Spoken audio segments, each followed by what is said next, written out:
Editorial Páginas presenta Páginas, noticias y opinión de la vida pública de Sinaloa.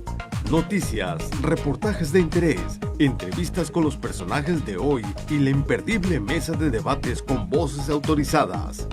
Bajo la conducción del periodista Alejandro Gallardo. Sin línea y en línea con todos ustedes. Bienvenidos. Muy buenos días, bienvenidos a Páginas, Noticias y Opinión. Estamos transmitiendo totalmente en vivo a través de nuestras diferentes plataformas. Búsquenos en nuestro canal de YouTube como Páginas, Noticias y Opinión, en Facebook como Páginas y Noticias y en Televisora Trópico de Sinaloa. El día de hoy tenemos, pues ya están viendo a uno de nuestros invitados, el maestro periodista Felipe Guerrero. Tenemos mesa llena, el maestro José Manuel Villanueva también nos acompaña el día de hoy. Está Evaristo Corrales, consejero nacional del PAN.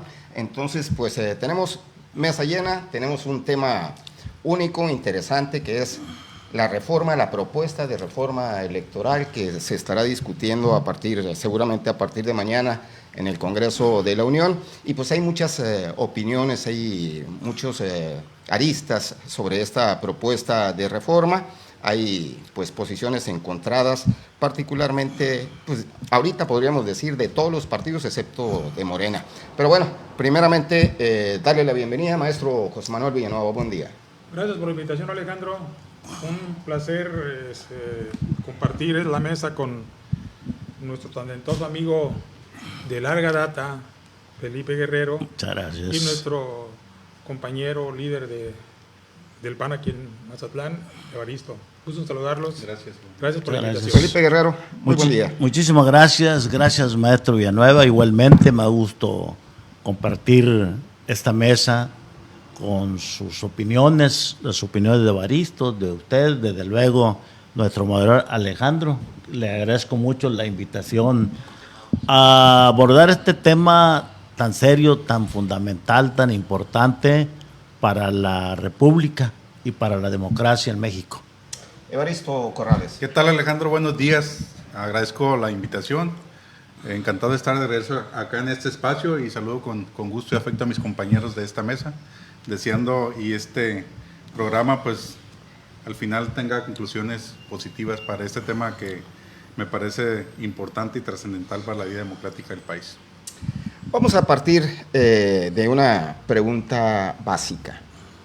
Teniendo los antecedentes de procesos electorales como el mismo 2000, donde gana Vicente Fox la presidencia de la República, 2006 repite el PAN en la presidencia, luego es el PRI quien regresa a la presidencia, en 18 y en 24, Morena gana la presidencia de la República con las reglas electorales que están vigentes y algunas anteriores, y sin ninguna discusión mayor. ¿Hay necesidad de una reforma electoral en estos momentos, Felipe? Mira, es una propuesta de la presidenta Claudia Sheinbaum, ¿sí? Es una propuesta donde efectivamente en esta propuesta estaremos viendo qué tan necesarias son algunas cosas y qué no. No nos vamos tan lejos, vamos a las últimas 3 elecciones, 2018, 2021, 2024, que pueden ser magníficos referentes para entender qué es lo que tendríamos que cambiar de las últimas 3 elecciones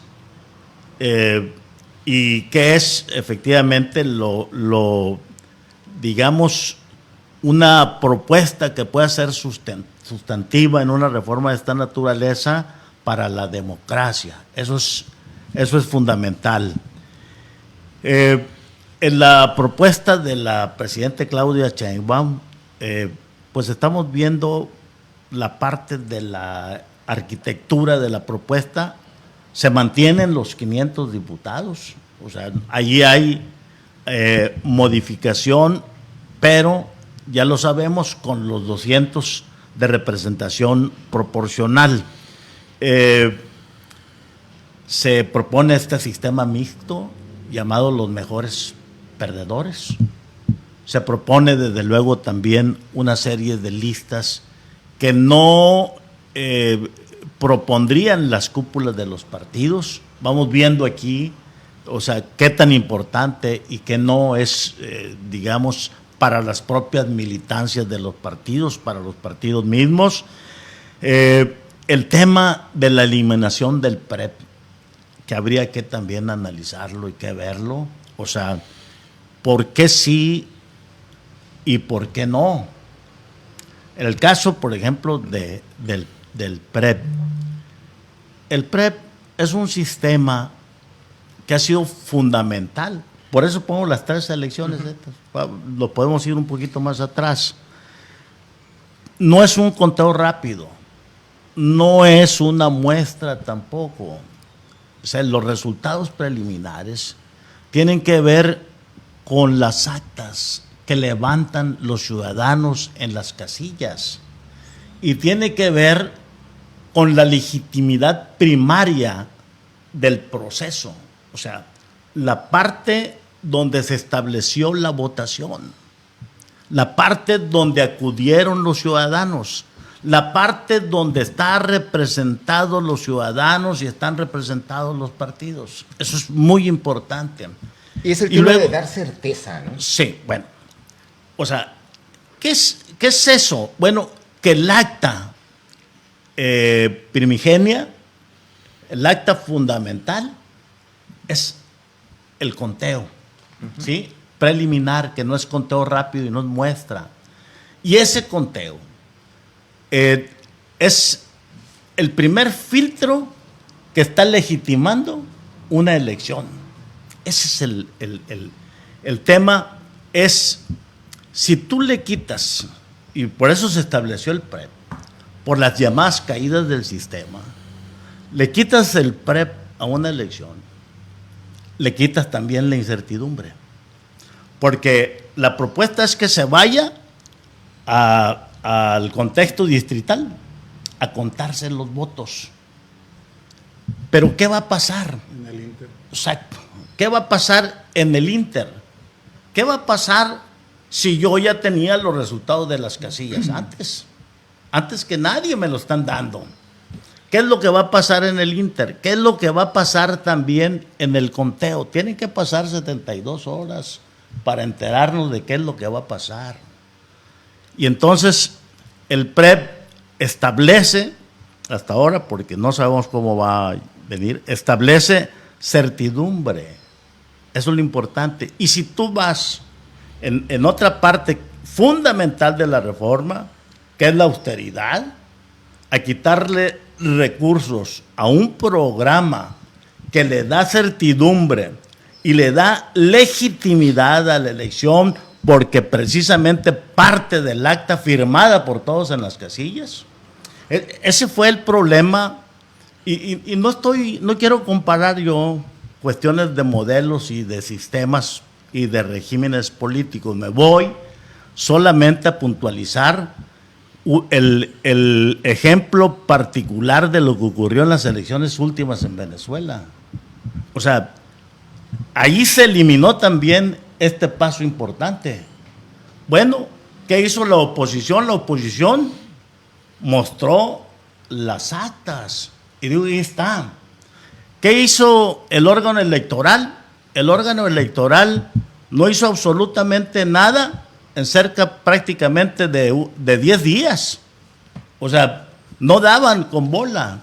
¿Qué hizo? Pues la incertidumbre se adueñó del proceso y se adueñó de los electores. ¿Qué generó? Hasta ahorita no hay resultados. Sí, y no hay resultados hasta ahorita. Generó violencia en las calles y generó represión. Entonces yo creo que estos temas como el del financiamiento también, que hay que verlos, que me parece importante revisarlo, y también me parece revisar las fuentes del financiamiento. Ojo, esto es importante. Me parece que puede haber coincidencia ahí también en la propuesta, pero habría que revisar muy bien con qué fuentes de financiamiento van a contar los partidos, los candidatos, porque pues no es la misma un partido fuerte, por ejemplo, con el caso de Morena, con una estructura fuerte, con un financiamiento fuerte, a partidos financieramente débiles. Y luego lo otro que es muy importante para mí, el asunto de la utilización de la inteligencia artificial y de los llamados bots durante el proceso. Es importante, sí, porque sí existe. No, y se plantea una reducción sí, al INE y le das más facultades, por ejemplo, lo que te refieres de fiscalizar, del tema de inteligencia artificial, de todo ese tipo de cosas. Eso es muy importante, ¿no? Digo, por el asunto de la censura también, ¿no? Y entonces, le puedes dar más facultades al INE, pero le estás quitando dinero. Le estás quitando un 25%. Y la pregunta es, ¿cómo se lo quitas? ¿De dónde le vas a quitar? Porque el INE tiene líneas de operación, ¿no? ¿A cuál de las líneas de operación del INE? La supervisión, la parte que tiene que ver con la capacitación, con la organización, ¿a dónde? ¿Dónde? Sí, eso es importante. Y lo mencionaba el expresidente del INE, Lorenzo Córdoba, hace unos días, sobre el tema del recurso del INE. El 80% va al pago de la estructura que sostiene el aparato electoral. Ni siquiera, estarías maniatando, pues tendrías que despedir personal capacitado y formado por muchos años para llevar a cabo los procesos electorales, para instalar todas las casillas necesarias, para contratar ciudadanos, para hacer todo este trabajo. Si le quitas el 25%, ahí ya le pegaste incluso en la estructura y no le das recursos para muchas otras cosas. Pero si gusta, maestro, si quieres, esboza más o menos tu postura, tu análisis sobre esta propuesta de reforma electoral, y ahorita le entramos a caso por caso, porque es interesante lo que mencionaba Felipe ahorita, por ejemplo, el tema de cómo vas a elegir a los diputados de representación proporcional, unos por primera minoría, pero el otros en unas listas y circunscripciones que no te dan los días como para poder promocionarte y poder ser votado, ¿no? Y allí me recuerda la elección judicial y los llamados acordeones, ¿no? Entonces, pero vamos, maestro, con Alejandro, su propuesta. Quiero regresar a tu pregunta. Tú preguntas por la necesidad o no de esta reforma. Y creo que responder a la pregunta obliga a desarrollar el tema de manera ordenada. Y yo te diría lo siguiente. La pregunta es una pregunta que obliga a ser respondida.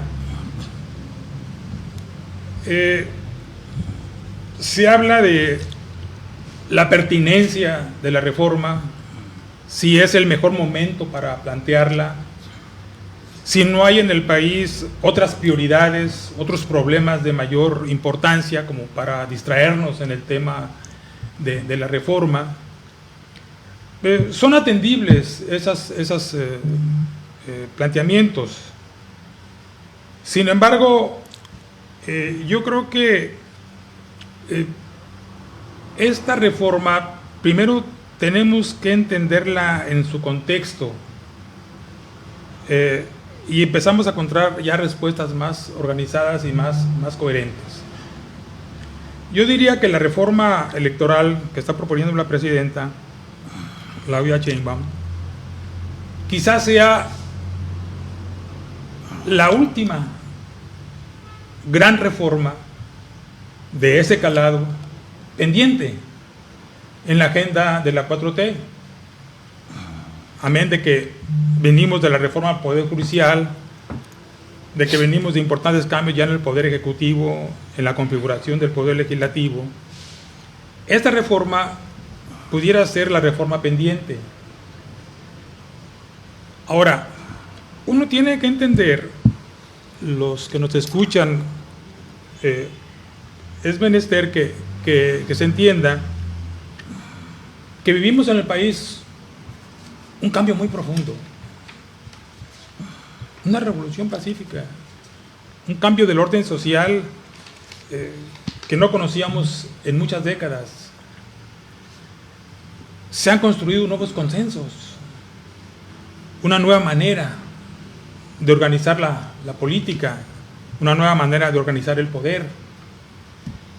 Y todos los cambios sociales requieren en un momento dado la reconstrucción del andamiaje institucional necesario para darle viabilidad a esos proyectos de transformación social. Entonces, se requiere un andamiaje distinto, y es lo que se está haciendo. Recientemente se ha hecho con el Poder Judicial y ahora toca el turno al sistema electoral. Más allá de la prioridad que pudiera o no tener el tema, lo cierto es que es parte de la agenda de transformación en la que está comprometida la cuarta transformación en este país. Ahora,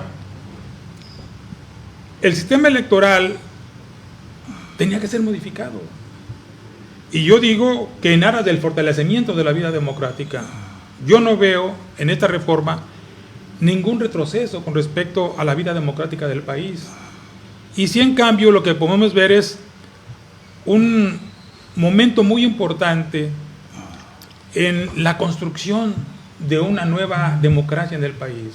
Venimos de la democracia neoliberal, esa democracia sin adjetivos que propuso Krause, que finalmente se resuelve en una democracia de minorías. Esta, la de la cuarta transformación, es un ensayo, es un intento histórico por construir una democracia de mayorías, una democracia que parte de las grandes demandas sociales, de las demandas mayoritarias de la población, para reconstruir todo el tejido político e institucional del país. Entonces, en ese horizonte, ¿no?, ya hace sentido esta idea de la reforma. A discusión está si podríamos haberla pospuesto para más adelante o haberlo hecho con más calma, pero lo cierto es que es parte de la agenda de la cuarta transformación y en ese horizonte vale la pena replantearse esta pregunta y encontrar una respuesta correcta. Felipe ha entrado ya por el lado del tema de la instrumentación, de algunas dificultades que él ve, pero yo quería plantear esta primera idea porque nos da horizonte, pues, sí, claro, para poder ubicar ¿por qué la importancia de esa reforma? Sí, pues es la idea de ir desmenuzando un poco los temas. Por ejemplo, Evaristo, tengo entendido que el Partido de Acción Nacional a nivel nacional propuso o trae una propuesta diferente y cosas que buscarían fortalecer la propuesta de reforma electoral presentada, que se va a presentar al Congreso de la Unión. Primero voy a responder a la pregunta inicial que hiciste. ¿Es necesaria una reforma electoral? Y coincido acá con el maestro Villanueva. Sin duda alguna que era necesaria, y creo que era el tema pendiente dentro de todas las reformas que se habían dado en los últimos años, puesto que además el PAN ha venido luchando y promoviendo una reforma electoral, pero no una reforma electoral de este tipo que provoque regresiones al pasado y con ciertos tintes de autoritarismo. Y tiene tintes de autoritarismo que, por ejemplo, en las mesas de trabajo, pues simplemente tan sencillo no se contempló a los partidos aliados de Morena, en este caso el PT, el Verde, y ahí es justamente ahí donde está atorada esta reforma. Y bueno, pues si no invitó a la mesa a dialogar, a escuchar la propuesta de sus partidos aliados, pues mucho menos el PAN o el PRI o Movimiento Ciudadano, que son partidos opositores, tuvieron esa posibilidad de ser escuchados. Bueno, yo diría que no es ni siquiera una propuesta de Morena, es una iniciativa surgida del Ejecutivo. De quien toda la vida fue plurinominal, quien coordina esta mesa. Coordinador de ese tema. Ajá. Y entonces en ese sentido nos parece que hay una trampa estructural, porque justamente lo que tú comentabas, no le están entrando al fondo de los temas sustantivos, y tratan de engañar con esa propuesta de siempre, como en todas las reformas que hace Morena o que promueve Morena, desde el Ejecutivo evidentemente, porque no conozco hasta el día de hoy una sola iniciativa que haya surgido desde la Cámara del Senado y la Cámara de Diputados y que donde simplemente pues aprueban o han estado aprobando lo que les envía el Ejecutivo en turno. Entonces, en ese sentido, consideramos, el PAN ha llamado a entrarle a una reforma electoral mucho más profunda, porque, por ejemplo, ¿cuál ha sido la queja más recurrente de la ciudadanía? La reducción del número de diputados, por ejemplo, que en algún momento se planteó reducirla a 300, y hoy simplemente pues nos están dando a todos los consejeros y simplemente se están dejando exactamente los 500 diputados, y lo único que se está modificando es la forma en que se va a distribuir los diputados de representación proporcional. Pero también, por otro lado, insisto, hablamos de una trampa de la reforma, puesto que hablan, por ejemplo, de economías o de la austeridad. La austeridad tan llevada y traída por parte de Morena, cuando los hicimos una cosa completamente distinta. Y, por ejemplo, mira, el proceso electoral de 2024 costó 64 mil millones de pesos. Hoy están hablando de eliminar el PREP por la austeridad y por tener ahorros, y el PREP solamente nos está costando 237 millones de pesos, lo que representa el 0.5 del total del presupuesto que se está gastando en la elección inmediata del 2024. Entonces me parece que hay trampas, hay información. Evidentemente tú sales como gobernante o como representante o le preguntas a cualquier gente si está de acuerdo en que se ahorre, por ejemplo, 240 millones de pesos. En automático te va a decir que sí, pero no estamos hablando de las implicaciones, efectivamente, como lo habló ahorita Felipe, lo que representa el eliminar el PREP de un plumazo, que va a dejar completamente en la incertidumbre durante toda esa noche, provocará que, como suele suceder muchas veces, todos los partidos políticos se declaren ganadores al no tener información fidedigna y en la que podamos confiar. En todo ese sentido, me parece que sí es necesario una reforma electoral, pero no para quitar lo que ya está funcionando bien. Una reforma electoral o cualquier tipo de reforma se tendría que provocar, impulsar para mejorar y corregir lo que se está haciendo mal. Y en ese sentido, lo que el PAN ha dicho es que estamos dispuestos a entrarle a esta reforma electoral, pero siempre y cuando entremos a discutir los temas coyunturales. Y hay un tema que el PAN ha puesto en la mesa: la pérdida de registros a los partidos políticos o la nulidad del proceso cuando se acredite que efectivamente, como ya se ha acreditado muchas veces, que hubo dinero de procedencia ilícita en una campaña electoral, y justamente es ahí a donde no le quieren entrar, o a las elecciones primarias, o a una segunda vuelta electoral cuando el candidato presidencial no obtenga el 50%. Entonces, todos esos temas los están haciendo a un lado, y evidentemente por la forma tan unilateral y autoritaria con la cual se ha conducido esta mesa para llevar a cabo una propuesta. Es más, ahorita lo único que nos presentó la presidenta de la República la semana pasada fue una diapositiva en PowerPoint, y nos da la impresión que no tienen una propuesta definitiva, sobre todo porque en estos momentos no cuentan con los votos de sus aliados. Entonces, en ese sentido, creo que sí es importante el poderle entrar a una reforma, y ojo, ni siquiera en los peores tiempos del PRI, en las últimas reformas donde se creó el INE, los partidos opositores, principalmente el PAN y el PRD, fueron invitados a la mesa para que aportaran y opinaran sobre estas reformas. Lo cierto es que en las últimas reformas, absolutamente en todas, se han negado una y otra vez a escuchar las voces de los partidos opositores. Si gustas, ahorita abundamos sobre ese tema. Preguntarte, Felipe, ¿crees que pase esta propuesta tal como lo plantea la presidenta? Pues la presidenta lo está planteando, y eso es lo que ha trascendido también, porque esa es otra. O sea, el asunto es que hay una comisión presidencial para la reforma, y entonces, pues una comisión del Ejecutivo, no es una comisión formada finalmente, digamos, por la pluralidad a la que se dice que está convocada la nueva reforma, y entonces yo no veo allí una convocatoria de esa naturaleza. De hecho, ha habido declaraciones el coordinador de Morena en el Senado. Vamos a pasar la reforma a como venga. Sin conocerla, alguien del parlamentario está diciendo, como me la mande la presidenta, nosotros le vamos a... Y también lo dijo Ricardo Monreal, ¿no? O sea, entonces, ¿en qué creo yo que están atorados? En la negociación con el Partido Verde y con el Partido del Trabajo.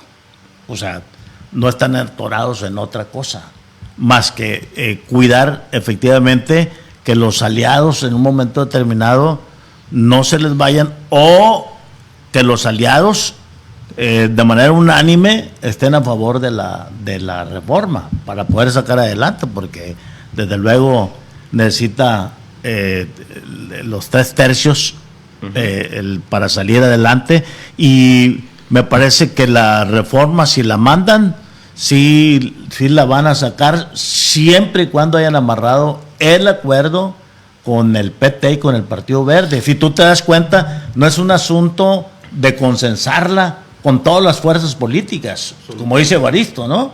Es un asunto de consensar puntos muy específicos, sobre todo el asunto que tiene que ver con el financiamiento, las maneras también de proponer a los diputados plurinominales y, en fin, todos esos detalles que pronto se van a saber. Sí, pero de hecho, si se arreglan con ellos, sí salen. Hoy por la mañana comentaba la presidenta que en la revisión que particularmente hizo sobre esta propuesta el día de ayer, pues estaban eliminando lo que implicaban reformas constitucionales, algunos apartados que tenían que ser reformas constitucionales para tratar de empujarla, ¿no? Así lo entendí.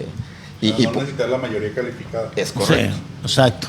Y entonces, aquí yo creo que así va, porque así ha sido en los últimos años el procedimiento, en todo caso, del partido oficial y del régimen, ¿no? López Obrador siempre, y él lo decía, esto va y no le van a quitar ni un punto ni una coma, y así se aprobaba sin ningún problema. Entonces, y yo lo que creo, lo que estás viendo es que el asunto es muy nítido, muy claro. Estamos frente a un partido de Estado. Ojo con eso. El maestro Villanueva habla él de un modelo, habla de la cuarta transformación, habla de que es necesario para que esta cuarta transformación se consolide, pues este tipo de reformas de gran calado. Esa es la visión efectivamente que se tiene desde el partido de Morena y que se tiene también desde el régimen.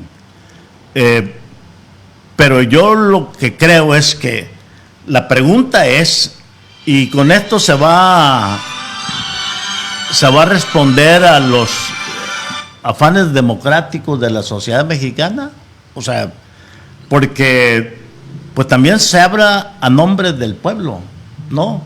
Y la pregunta es si esta reforma antes hizo consenso, porque yo nomás vi que el año pasado vino esa comisión presidencial, ¿sí?, al Congreso, y ahí se reunió prácticamente con los diputados de Morena, con algunas representantes también de la oposición, diputados también, y hasta ahí, ¿no? No sé hasta dónde haya hecho, digamos, consenso esta reforma. Por eso estamos así, por eso no la conocemos, por eso estamos en la incertidumbre de saber qué es lo que va a pasar todavía, pues, ¿no? Ese es el tema.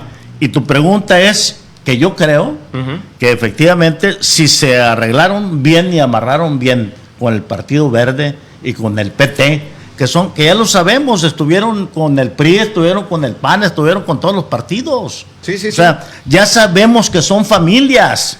Y qué ya miedo, sabemos, qué sí. miedo que el proceso democrático del Sí. país, que en ese momento el país está exigiendo, dependa De eso. del PT Sí, y del bueno. Verde, justamente por lo que tú comentas. Sí, claro. Finalmente, la preocupación de ellos es el financiamiento público y la distribución de los plurinominales. Fuera de ahí no están exigiendo la discusión de otro tema más importante o de fondo de la reforma. Claro. Maestro Villanueva, preguntarle precisamente lo que comentaba Felipe.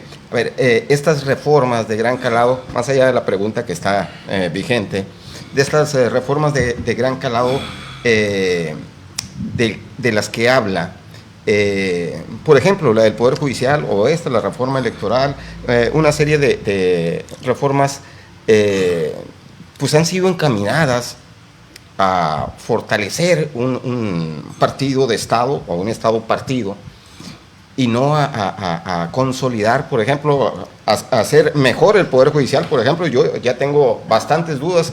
Decíamos el beneficio de la duda de una elección de ministros, jueces, magistrados, y estamos viendo cosas decepcionantes. Ahora el tema de la reforma electoral, pues podríamos ir en ese mismo sentido, no una reforma de gran calado para mejorar, sino para a lo mejor retroceder en esa materia. A ver, quiero responder en los siguientes términos. Evaristo ha hablado ya de una reforma que se enruta hacia el autoritarismo. Felipe nos pone en la mesa la idea de Morena como un partido de Estado. No es así. Un partido de Estado lo fue el PRI, porque es una construcción del Estado. Es el Estado el que inventa el PRI. Es una organización política que nace como una acción de Estado. Aquí es al revés. Morena es un movimiento que ganó al Estado, que conquistó al Estado. Es un partido en el poder, no es un partido de Estado. Y conviene entenderlo muy bien, porque entonces vamos a entender mal muchísimas cosas. No hay tal partido de Estado. Es un partido en el poder que es diferente porque lo ganó en un proceso electoral. El PRI no llegó al poder producto de una elección, sino producto de un acto de Estado. Históricamente así está. Nada más que la conducta es igual, no, o a veces peor. ¿No? Pero vamos a ver con más calma. Sí. No lo son. Yo propongo ir en orden. Sí, Okay. a ver. Yo digo, no hay tal partido de Estado. Bueno, no. pues es lo que usted dice. La deriva autoritaria, supuesta deriva autoritaria, yo no la miro. Honestamente, yo no la miro. Si analizamos con mucho más detalle el proceso, yo lo que te digo es que a lo que asistimos es a la construcción de una sociedad más democrática. Sencillamente porque contiene esta reforma importantes espacios para una sociedad políticamente más participativa. Ya está contemplado en la Constitución, fíjense nomás qué inmenso cambio, la revocación de mandato. O sea, no hay por qué aguantar a un gobernante que hace malas cosas toda la vida, o 6 años. No. Es decir, hay un empoderamiento de la sociedad y hay una nueva participación de la sociedad en los procesos políticos. Hay lo que se conoce como democracia participativa. Está abierto el territorio para que esa participación crezca. No hay manera de cómo esos ejercicios de democracia participativa, de democracia directa, está contemplado el plebiscito, está contemplado el referéndum, otras formas de participación social en la política. Y como fortalecimiento de esto, pues la democracia gana. Yo no encuentro tal de deriva autoritaria, no está. A ver, la reforma que propone Claudia son 10 puntos, básicamente, ¿no? Sí, lo que se dio a conocer. Bueno, básicamente. De fondo, pero de desconocemos. esos 10 puntos, 3 son esenciales, 3 son fundamentales, que conviene separarlos, ¿no? Para focalizar en ellos la atención y la discusión, y los otros tienen que ver con temas de instrumentación, que pueden ser corregibles, que pueden los partidos ponerse de acuerdo, el tema de la proporcionalidad.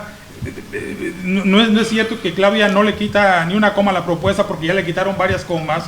Al principio, acuérdense ustedes que era la desaparición de los plurinominales. Hoy no se desaparecen, son los 500 diputados.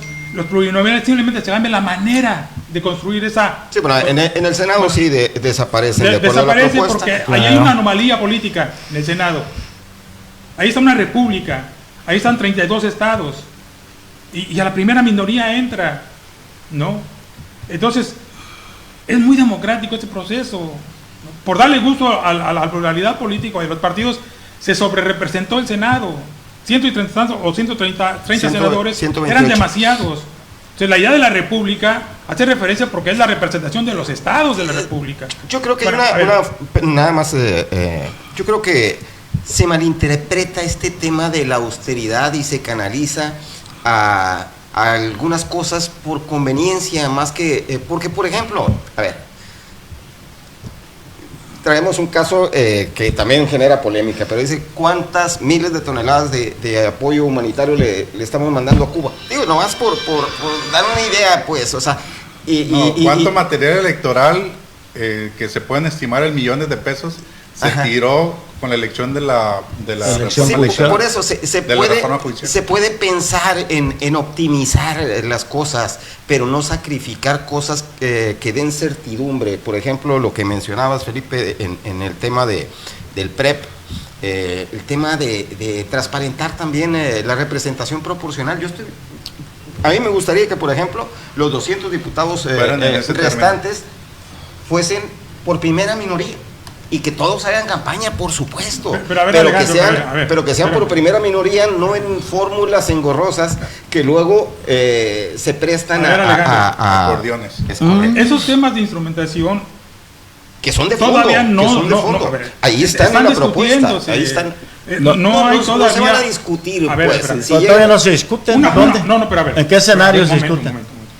Hasta ahorita lo que tenemos es una iniciativa presidencial, que está en su derecho la presidenta de hacerlo. ¿Sí? Es decir, yo entiendo así las cosas, aquí se las pongo en la mesa, discútenlas ustedes, entra mañana tal vez, hoy en la noche, y se va a comisiones, y de ahí a ver cómo los partidos se ponen de acuerdo para instrumentar esta reforma, qué le quitan, qué le ponen, pero es la consideración que hace la presidencia. Así veo yo el problema, creo que con esto avanzamos de manera más directa hacia una sociedad más democrática, pero ustedes discútanlos. Ya Morena se encerrará con sus pares a discutir el asunto, a quitarle, a ponerle, y a ver qué sale de las comisiones y se sube al pleno, ¿no?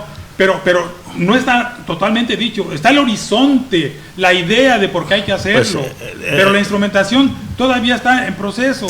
Pero una instrumentación también de manera previa, maestro, se analiza y se discute, porque son instrumentaciones muy importantes y son fundamentales. Bueno, se va a hacer, a ver, se ha hecho de manera previa con todos los partidos, se ha hecho con la representación de la sociedad, los expertos, no se ha hecho nada. Eso va directamente a la Cámara. Así lo hacían también. Hubo mesas de trabajo sobre esta reforma. Así lo hacían. Felipe, bueno, a ver.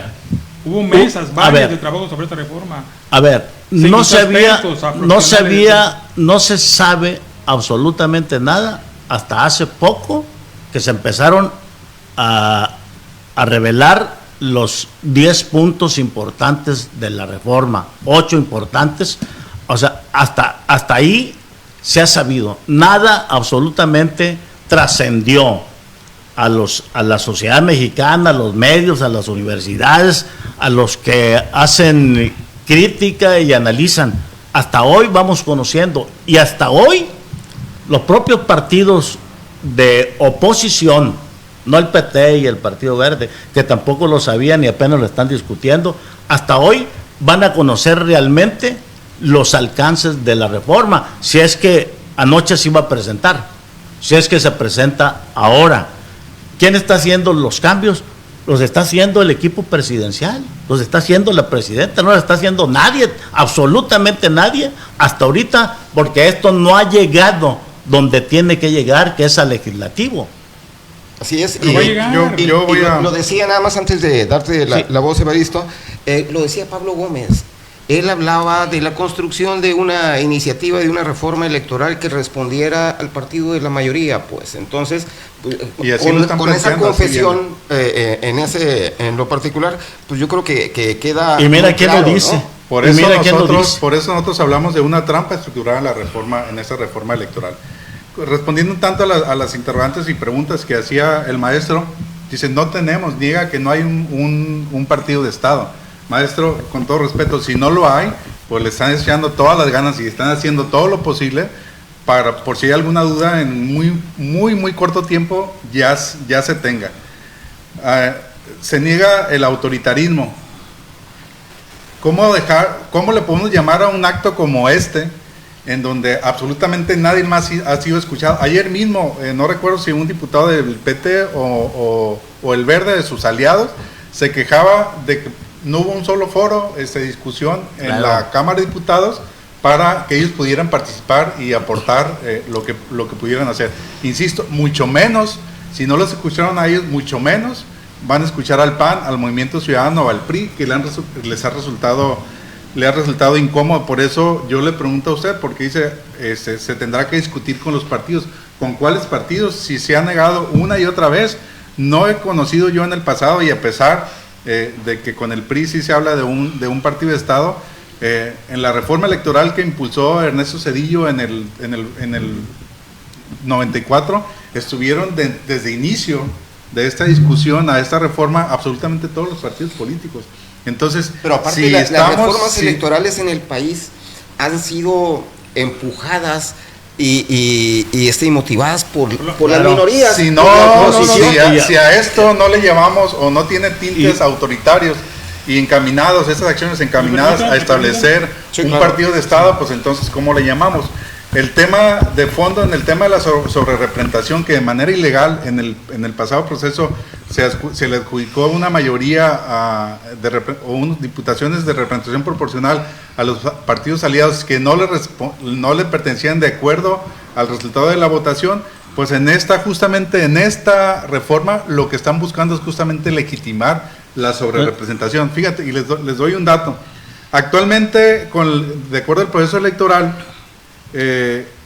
Morena y sus partidos aliados obtuvieron 253 votos. Si esta reforma electoral escaños o diputados, si esta reforma electoral se hubiera aplicado en el 2024, hoy Morena y sus aliados tuvieran 350 diputados en automáticos. Para el caso del Senado, si esta reforma se hubiera aplicado en el 24, hoy Morena tuviera el 64% de los senadores. No tuvieron que haber ido a corromper, a comprar senadores para alcanzar la mayoría calificada, como lo hicieron. A los Yunes y a Corral. Exacto. No, es que usted hizo alusión ahorita a mí, ¿no? Por lo del partido de Estado. Sí, seguimos con el asunto no es cómo llega un partido, porque este movimiento llegó con la instrumentación electoral que ya tenemos y sin ningún problema llegó. Y el asunto no es cómo llegas, es qué haces cuando llegas. Y lo que estás haciendo, pues todo el mundo lo estamos viendo, porque aquí no se trata de fortalecer, a mi juicio, la democracia mexicana. Se trata de fortalecer un régimen y a un partido que es distinto, maestro. Porque le voy a decir otra cosa, a ver, lo que mis ojos ven y lo que mis ojos observan. Acaba de estar la presidente Claudia Sheinbaum aquí en Sinaloa y en otros. ¿Qué fue lo que vimos? Vimos al PRI de los 70 acarreando gente, pagando gente denunciando que les daban dinero. Y el propio gobernador que los obligaron a... Claro, y el propio gobernador, el propio gobernador ayer, el doctor Rubén Rocha Moya dijo, es que fue Morena, porque Morena tiene estructuras, Morena hace movilizaciones. Entonces ni el propio gobernador está negando que efectivamente alrededor de un acto de republicano que debió haber sido, estaba el partido. Entonces la pregunta es, en el ejercicio práctico de la política y del régimen, ¿es partido de Estado o no es partido? Si un gobernador acepta que efectivamente fue un ejercicio de Morena en el caso de la visita a Sinaloa de la presidenta Claudia Sheinbaum. Yo quiero insistir en eso porque parece que no se entiende. A ver, esta discusión que estamos teniendo, se les olvida un dato fundamental. La distribución del poder que hoy tenemos en México, la forma como está estructurado el Congreso nacional, los locales, es producto de una elección. Todo se deriva de la elección en la que Morena y su alianza tienen una derrota contundente. Ahí hay un voto mayoritario inmenso. Hay la construcción de una mayoría enorme. Pero no calificada. Momento. Ahorita vamos a ver, despacio. Pero ahí está, ¿no? Una presidenta que obtiene el 60% del total de la elección. Es un triunfo arrollador. Claro está que tienes allí el poder que la sociedad te ha dado, que el elector te ha dado. ¿Qué vas a hacer con él? Pues a crear una administración pública, un poder político capaz de responder a las demandas que la sociedad está planteando. Bueno, ese poder se lo dio la gente, no se lo dio un Estado a un partido político de Morenos Alianzas. Viene de abajo. Tú tienes allí atrás un pueblo empoderado. Esa es la realidad política del país que surge a partir de 2024. ¿Por qué se ignora eso? ¿Por qué todo lo demás se desconecta con este resultado fundacional? La derrota fue apabullante. Esa minoría allí está, esa hegemonía nueva allí está. Pero no la decidió el poder, la decidió la gente. A ver, claro que entonces Pablo tiene razón. Tenemos que crear un andamiaje institucional a la altura de esa nueva mayoría, a la altura de las demandas sociales, y es lo que estamos haciendo, es lo que Morena está haciendo, es lo que el Movimiento de Transformación Social está haciendo. Entonces hay una legitimidad de origen para tanto poder. Ahora, en el trayecto nada más una acotación. A ver, espérame. Termino. Sí. Claro que un proceso tan complejo no está exento de contradicciones, no está exento de hierros, pero va caminando un proyecto en esa dirección y ya hay resultados tangibles, porque Morena y el movimiento no es solamente una narrativa, son realidades ya construidas. Una mejoría en la distribución del ingreso que no se lograba en muchas décadas, ahí ya están resultados. Reformas laborales, un mundo de cosas que ya son resultados y gozan de grande apoyo y consenso de la sociedad. Ese es el poder que queremos administrar, que quiere Morena administrar, y lo está haciendo. El hecho de esta nueva hegemonía construida no tiene que ver con el autoritarismo, el pluralismo sigue existiendo, pero cada quien en su lugar. Mira, muy bien, a ver, nada más una pregunta. Termino porque pues ustedes agarran la palabra cada quien quiere y me dejan acá. Pero a ver, concluya. Contra los números de Evaristo. Pero también la retroalimentación, pues estamos platicando adelante, pero concluya. Fíjense nomás, ¿quién está realmente sobre representado? En el país hay 300 distritos electorales. En la elección del 24, Movimiento Ciudadano tuvo un distrito. Ganó solo un distrito por mayoría, y tiene 27 pluris. Fíjate qué contraste, de qué tamaño es la sobrerepresentación de Movimiento Ciudadano. El PRI ganó 9 distritos, pero tiene 26 diputados. Está sobrerepresentado. El PAN ganó 32 distritos de mayoría, pero tiene 40 pluris. Y el que perdió en realidad fue Morena en ese territorio, porque ganó 161 y solamente tiene 75, debiéndole haber tocado 150. Pero es el tema de la representación proporcional y del porcentaje tienes que de irte a los votación. distritos electorales. No, una cosa es la mayoría y otra la representación proporcional. Por supuesto que no. Nada más una cosa, y luego es una pregunta y luego, es más, tú me la vas a ratificar. A ver, la representación que existe en las cámaras tiene que ver con la proporción o con el porcentaje de la elección que tuvimos el 2024, Evarito. Por supuesto que no, y ha sido una discusión se hizo con las reglas desde hace por décadas. Eso, precisamente por eso.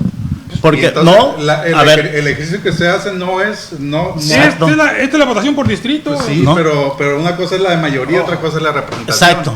La representación proporcional tiene que ver los ganones de los pluris fueron los partidos con darle de oposición. voz y representación a los partidos, a las minorías. Los ganones de las pluris fueron los partidos de oposición. A ver. Y bueno, entonces yo voy a retomar el tema, perdón. No, adelante. Sí. Yo vuelvo a insistir en que esta reforma electoral, como las otras reformas que se han hecho, tendrían que estar analizando de fondo y buscando corregir lo que se está haciendo mal. Y yo les pregunto, por ejemplo, ¿qué pero le ponemos al INE? El INE es una institución que es un modelo a nivel mundial. Hay muchos países a nivel mundial, incluyendo Europa, que muchas de las veces han buscado el apoyo y capacitación del INE para la organización de los procesos electorales. Es un modelo y yo no veo la necesidad de corregir, de disminuir el presupuesto, por ejemplo, y por otro lado asignarle mayores facultades, una de las que tiene que ver justamente con la que me parece un riesgo para la libertad de expresión, que es la regulación de inteligencia artificial y los contenidos que, pues desde el punto de vista, desde el Ejecutivo, pues generan, porque todavía le sigue doliendo mucho a la presidenta el mote de narcopresidenta, esa campaña que dice que fue ilegal y de prestigio. Hoy, todos los días, finalmente ese hashtag tiene mucha razón y mucha validez. Entonces, ¿cuál es la necesidad? Además, Evaristo, en eso de darle más facultades o más responsabilidades al INE, la verdad, si bajo las actuales circunstancias no se dan abasto, por ejemplo, ahorita hay campañas anticipadas desatadas a nivel nacional, no estoy hablando nada más aquí de Sinaloa, y no ha pasado nada. Entonces, yo creo que y no va a pasar, porque no hay capacidad para eso. Entonces vuelvo a lo mismo, o sea, están solamente abordando los temas que desde mi punto de vista a ellos les permite, pues ahora sí consolidarse como un partido de Estado, porque sueñan con llegar a ese modelo, y digo, si no es suficiente lo que hoy están haciendo para determinarlos o calificarlos como un partido de Estado, pues ya les falta muy poco, y me parece que con esto se estaría consumando justamente ese deseo y esa aspiración que tienen desde el primer día que llegaron a gobernar para consumar esta ruta.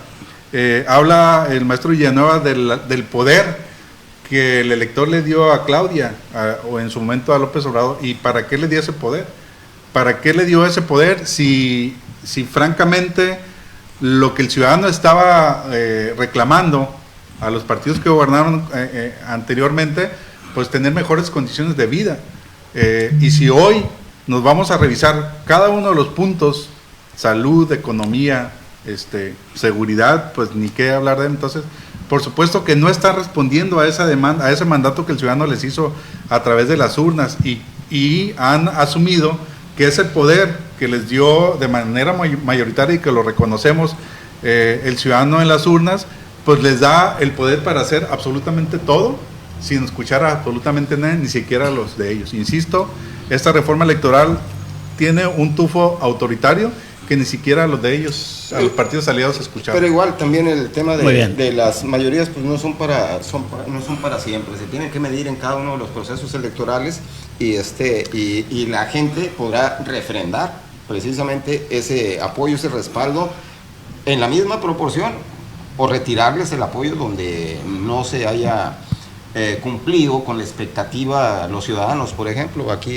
en Sinaloa pues tendremos elección de gobernador el próximo año, de diputados locales, presidencias municipales, y vamos a ver si la gente ratifica el apoyo a Morena, al movimiento, o al grupo de poder. Por ejemplo, no sé, el gobernador está bastante mal evaluado, pero puede ser que gane la gubernatura Morena de nuevo. Hay temas importantes dentro de esa reforma que también rompe con un principio fundamental en los procesos electorales, que tiene que ver con la equidad en la contienda, recursos y espacios en medios de comunicación. No sabemos hasta ahorita a qué grado se le vaya a disminuir, porque pues no se conoce a fondo el contenido de la reforma. Lo cierto es que ya han anunciado reducción del presupuesto público a los partidos políticos, y en donde evidentemente quien se lleva la mayor tajada del pastel en la redistribución de recursos será evidentemente Morena.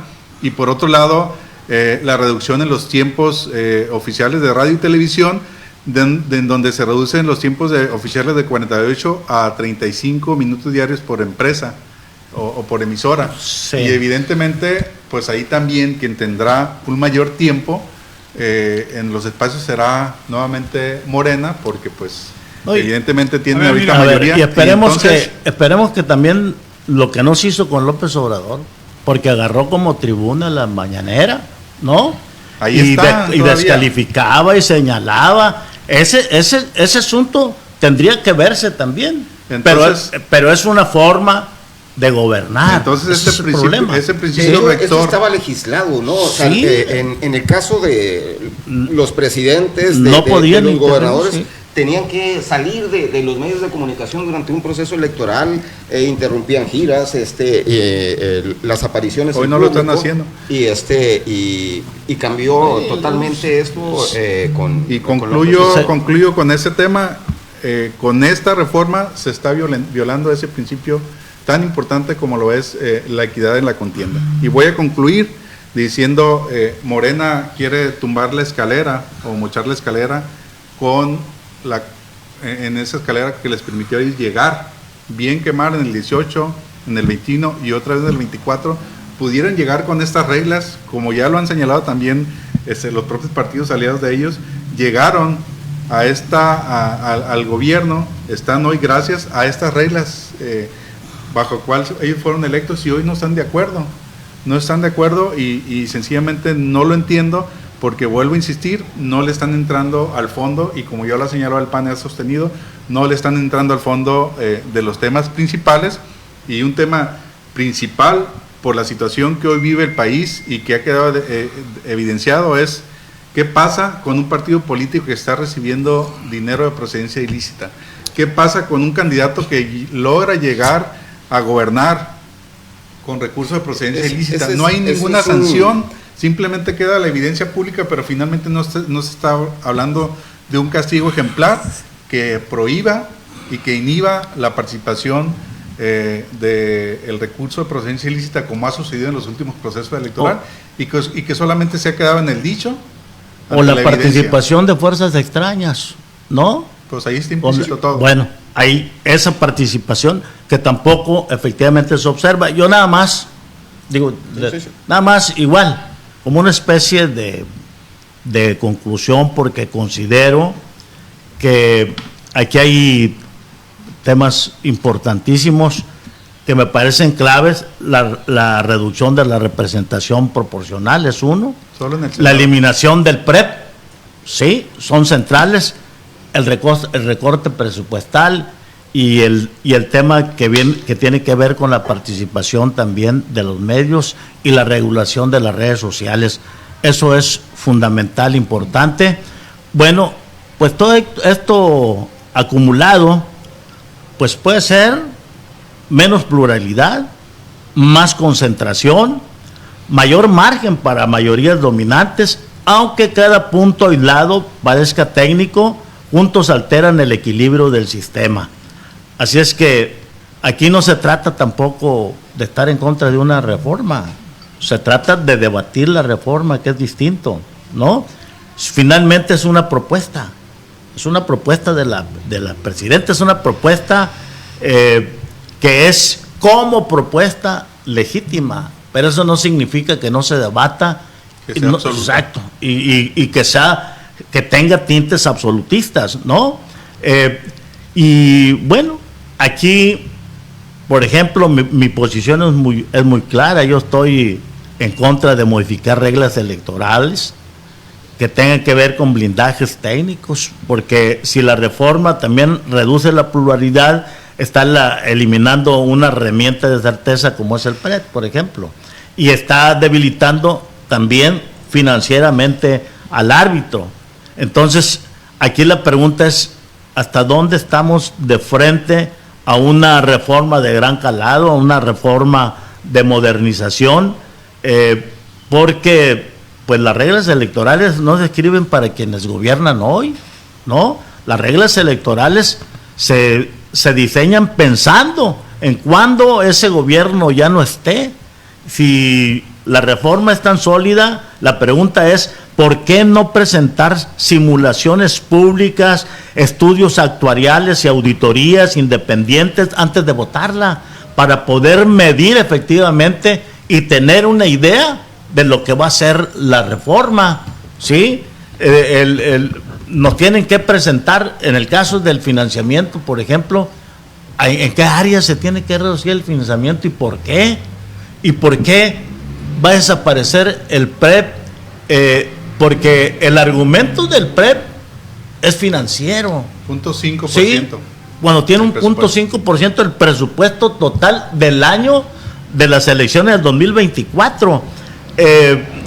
Creo que la reforma abarata la democracia también. Se tiene que ponderar y se tiene que valorar y se tienen que correr los costos de una verdadera democracia. Pero si hablamos de debilitamiento financiero, por supuesto que vas a abrir la duda, por supuesto que vas a decir, oye, a ver, espérenme, argumentando que hay que ser austeros, me quitas el PREP, me debilitas la estructura también de funcionamiento y operativa del INE, y aparte me estás quitando la posibilidad de la certidumbre.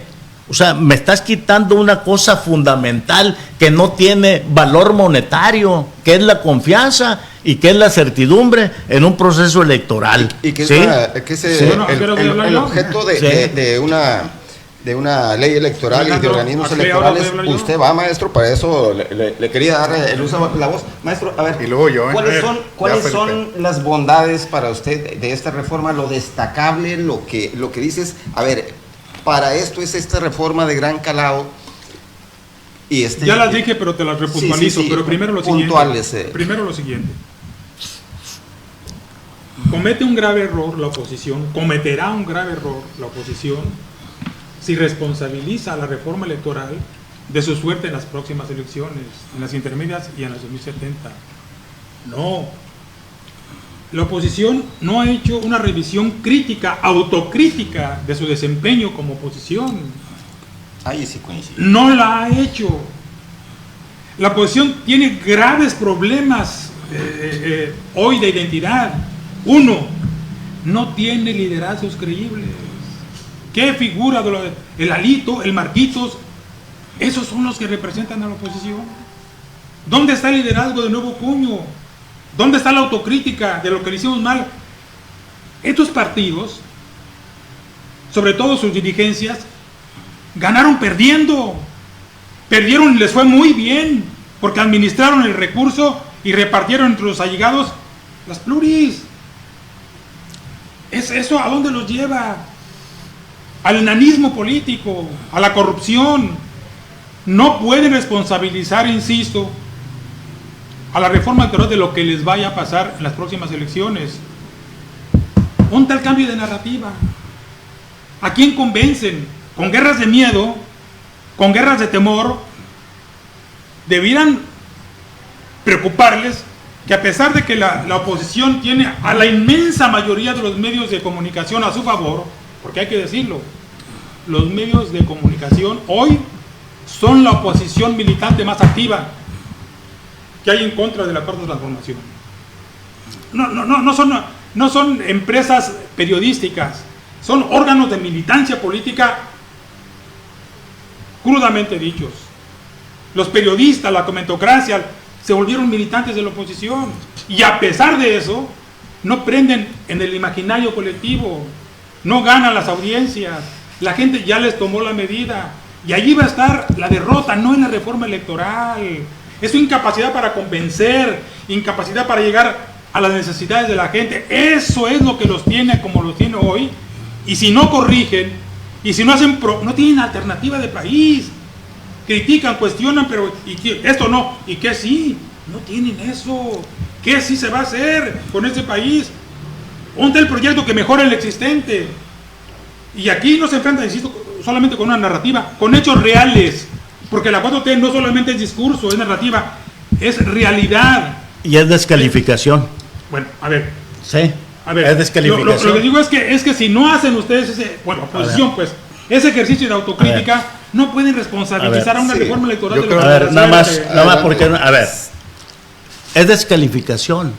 Porque los medios jugaron un papel fundamental y han jugado un papel fundamental histórico en todo este proceso desde que termina el Muchos de ellos autoritarismo del los 70, apoyaron. claro, desde que termina eso, desde que entra lo que se denomina la etapa del neoliberalismo y la posición de los medios fueron los que han abierto las grietas del descontento en este país. Y si alguien apoyó a López Obrador, fueron los medios de comunicación.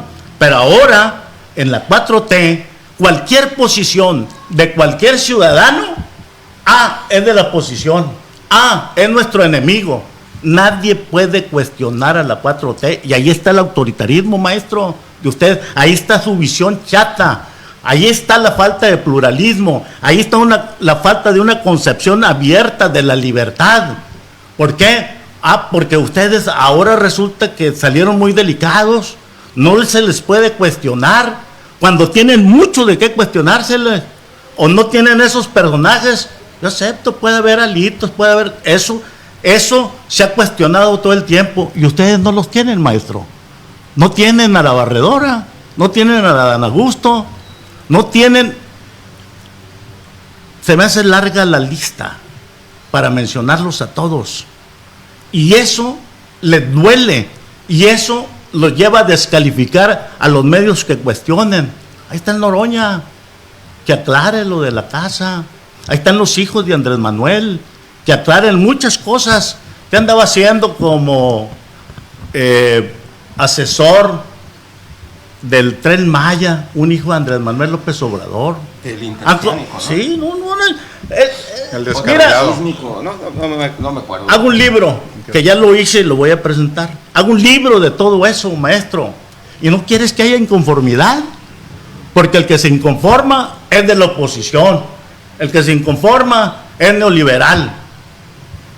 Los ciudadanos tenemos derecho a expresarnos libremente, más allá del asunto de las militancias.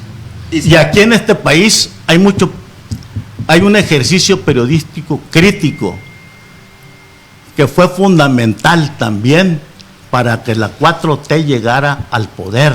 Claro, llegando al poder, pues lo desconocen, y entonces se está volviendo todo esto un proceso peligroso, porque ustedes son los únicos, ustedes son los puros, ¿sí? Ustedes son la moral caminando, los únicos que tienen derecho a decir todo. No se les puede cuestionar, porque entonces va la descalificación. Y dicen nuestros enemigos, nuestros opositores, no dicen los ciudadanos, y no reconocen a los ciudadanos. Por eso desaparecieron muchos órganos de transparencia, ¿no? Desaparecieron al INAI, por eso blindan las grandes obras, para que nadie sepa qué es lo que está pasando con el manejo de los recursos. También háganse autocríticas, también siéntense ahí, en esa silla donde la reflexión tiene que ser abierta. Y mi derecho, yo reconozco cosas que ha hecho efectivamente el régimen y la 4T y la presidenta, ¿sí? Pero eso no implica que yo no cuestione, porque voy a seguir cuestionando. Eso no implica que yo sea su enemigo, no, que sea enemigo del régimen. Pero si de allá para acá dicen, por los cuestionamientos que hacemos, que yo soy un enemigo, bueno, pues es un problema de ustedes. Por cuestión de tiempos, vamos a la última ronda. Evaristo, maestro, o si quieres cerrar. Yo solamente tengo que decir, porque el maestro ha insistido en que es una reforma de gran calado, y yo no puedo admitir ni puedo concederle ese calificativo a esa reforma. Primero, cuando todos los que estamos en esta mesa sabemos que desde hace muchísimo tiempo, cuando se habla de una reforma electoral, se habla de segunda vuelta, se habla de elecciones primarias, se habla de un rigor mucho más escrupuloso en la fiscalización del recurso, y por otro lado, en un tema que está retrocediendo, en el tema de la reelección de legisladores y senadores, que fue también una lucha histórica del PAN, pero que finalmente la reelección tenía un sentido y un objetivo, y que como todo lo que toca Morena lo destruye, están dando marcha atrás en el tema de la reelección. No lo entiendo por qué, pero insisto, este tema tenía que ver justamente con la posibilidad de que justamente el ciudadano calificara el desempeño de un representante popular yendo a la elección inmediata, que ahí tuviera la posibilidad. Pero finalmente, insisto, hicieron mal uso de ese instrumento. Ahí tenemos una diputada por tres reelecciones consecutivas que efectivamente no hizo absolutamente nada, y que es lamentable que el espíritu de la reelección pues se haya abaratado de esta forma como lo hicieron. Están hablando del tema del nepotismo, porque los está evidenciando justamente en estados como San Luis Potosí, donde el gobernador quiere dejar a la esposa, en Zacatecas, donde el gobernador quiere dejar a su hermano, y así sucesivamente, y en Guerrero la hija quiere dejar al papá. ¿Para qué van tan lejos? Pero aquí está Juan Carlos Patrón, el diputado, y su esposa, su suplente, se fue la esposa de diputada, y él se fue funcionario federal. Pero curiosamente en un tema como ese, que están conscientes de que está mal, lo están pateando hasta el 2030. ¿Por qué? Porque van a permitirle a estos personajes que hagan su voluntad en sus estados, y que finalmente el nepotismo se vea reflejado en el proceso electoral de 2027. Podría ser parte de las negociaciones ahorita. Entonces, por la reforma electoral. No podemos llamarle, perdón maestro, una reforma de gran calado, cuando no se están tomando en cuenta esos temas que han estado dentro de la agenda por muchísimos años, y que inclusive gran parte de Morena, que en su momento fue PRD, estuvieron impulsándolo y promoviendo desde ahí. La segunda vuelta, elecciones primarias y la fiscalización del recurso no está siendo tomada en cuenta. Le vuelvo y le pregunto, y si me puede responder en su intervención, ¿qué piensa Morena de esta propuesta? Porque la dirigente nacional le hizo la propuesta a Alito y al dirigente del PAN sobre si están dispuestos a renunciar a ser ellos quienes nombren a las listas plurinominales, y la pregunta fue de regreso: ¿están dispuestos ustedes a asumir esta reforma incluyendo la nulidad de un proceso electoral, incluyendo la pérdida de registro de un partido cuando se acredita la participación del narco y del recurso ilícito dentro de un proceso electoral? Porque es algo que está a la vista de todos y que hoy por hoy no está regulado, y no pretenden entrarle a la discusión de estos temas tan importantes, y entonces no admito el calificativo de una reforma de gran calado, porque nos queda debiendo muchísimo. Bueno, te agradezco mucho, Evaristo, tu Gracias. visita. Maestro José Manuel Villanueva, para cerrar. Yo creo que Felipe y Evaristo, en esta crítica al proyecto del acuerdo de transformación, han hecho observaciones atendibles, muchas de ellas, algunas de ellas. Yo soy un simpatizante del acuerdo de transformación, del López Obradorismo, y obviamente de nuestra presidenta, y en esa condición es que participo en esta mesa. Son reflexiones a título personal, ¿no? Un punto. Dentro de las 10 propuestas de reforma electoral, Claudia propone el fin del nepotismo. Hasta el 2030. Ya Morena respondió que no, hasta el 2027. Empezamos en 2027. Sí, y ojalá lo pongan en la ley, pues, ¿no? Si lo van a hacer en el 27, pues de una vez. Y eso es solamente un botón de muestra, ¿no? Yo soy de la gente que piensa que Morena también debe entrar en un proceso de autocrítica. Ya lo está haciendo. Con esta propuesta se da un paso muy significativo en la moralización de la vida pública, de la vida política, pero se hace desde adentro. Y la presidenta se compromete con una propuesta de ese tamaño. Y ahí está su punto de diferencia con los partidos de la alianza. Con el Verde, porque pues, el nepotismo es parte de su ADN, ¿no? Sí, sí, sí. Es un partido mercenario. Y en el PT también. ¿No? Y digamos, pues solamente por poner un ejemplo, es decir, contra eso también va la presidenta. Y están planteadas ya las diferencias, las tomas de distancia, ¿no? Y la posibilidad de que la alianza no cuaje. la posibilidad de que aquí comience una especie de recomposición de esa relación. Claro, a lo mejor no acompañan a la reforma electoral, pero a lo mejor los vemos recompuesta esta relación para otros procesos electorales. Es decir, esa dinámica entre el gobierno y las alianzas todavía tiene mucho... No una alianza total, claro, pues, una alianza de acuerdo a las circunstancias. Hay una parte pragmática del movimiento que supo atender muy bien, y si no nos salen de reformas, hay que decirlo con todas sus letras. Sin la alianza con el PT y con el Verde, partidos mercenarios, muchas de las reformas constitucionales, las 17 que empujó López Obrador, no salen. Mal necesario. El mal necesario para un bien. Y el espacio que el pragmatismo político allí ocupa, pues Morena también sabe jugar a eso. Es una combinación compleja entre principios y pragmatismo, pero salen cosas importantes adelante en beneficio de la sociedad. Ahorita estamos en Entonces, es una capirotada. Insisto, yo tomo nota de las observaciones importantes que hay Felipe y Evaristo. Son atendibles. Y Morena también ya ha iniciado un proceso de autocrítica interna. Sí, el debate siempre es bueno, siempre es positivo. Le agradezco mucho, maestro, su presencia, sus opiniones.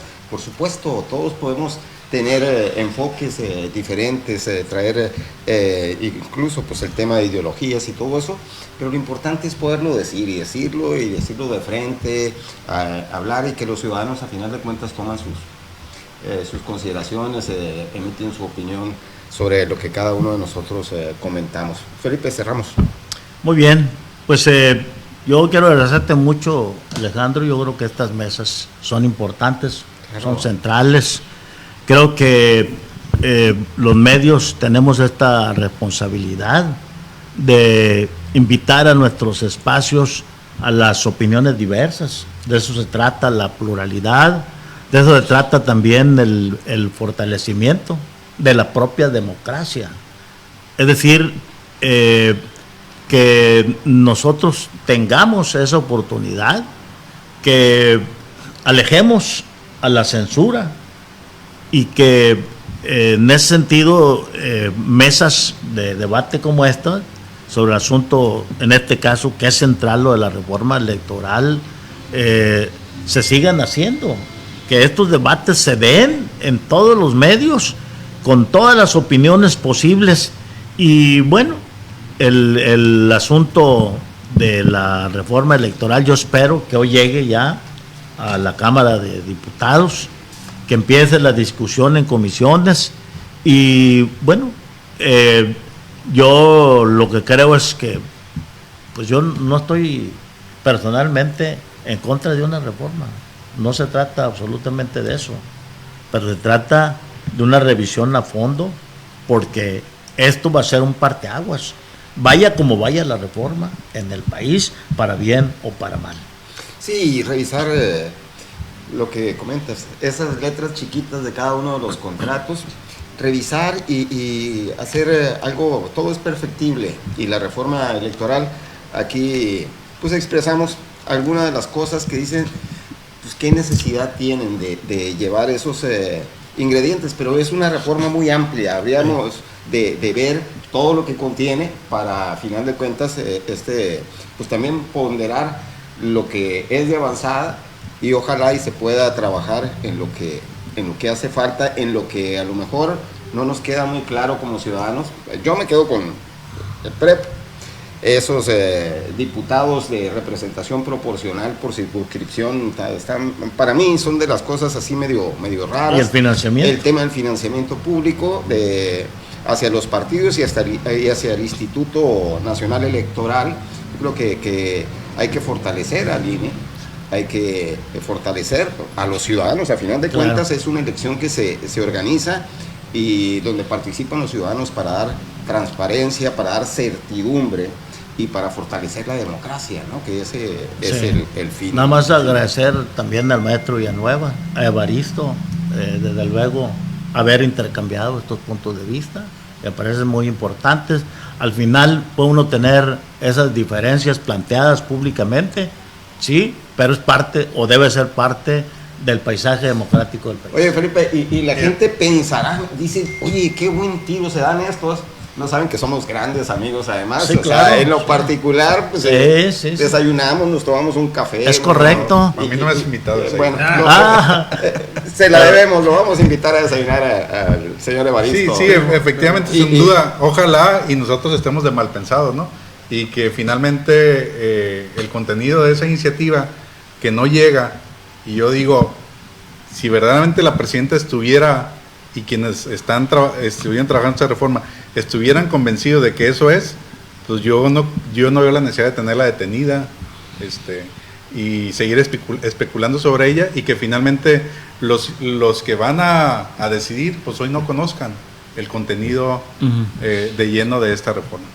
Yo diría, solamente para cerrar, que esta reforma contiene en sustancia avances muy importantes para una mayor y mejor democracia en el país, en la dirección en que el movimiento de transformación la está visualizando. Es una verdadera democracia de mayorías. Ese término, ese concepto hay que trabajarlo muy bien, porque es lo que estamos haciendo. Es la parte inédita, políticamente hablando, de esta realidad que estamos viviendo en México. Muchísimas gracias, maestro. Nos despedimos. El próximo jueves estaremos a las 11 de la mañana aquí en Páginas, Noticias y Opinión. Editorial Páginas presentó Páginas, Noticias y Opinión con el periodista Alejandro Gallardo. Síguenos en línea por todas nuestras plataformas y en redes sociales. Hasta la próxima.